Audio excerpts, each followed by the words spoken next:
Kakayanin ko to kahit ano man mangyari. Yan yung mga salitang palagi kong pinapaalala sa sarili. Sa tuwing ang lungkot ay sumisilip at minsang nananatili sa isip. Lungkot na madalas dumalaw sa aking panaginip. Lungkot na hindi mawala-wala kahit ano pang pilit na maging masaya at maging positibo sa bawat araw na ginuguhit yung mga gusto at mga plano.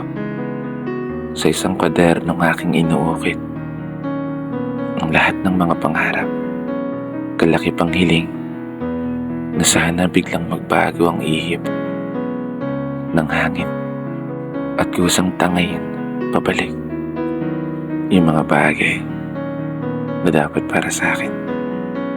Mga bagay na tanging laman ng panalangin. Kakayanin ko to kahit ano man ang mangyari. Kahit mahirap o kahit imposible. Palagi akong maniniwala na balang araw makakausad din ako. Makakaabante rin ako.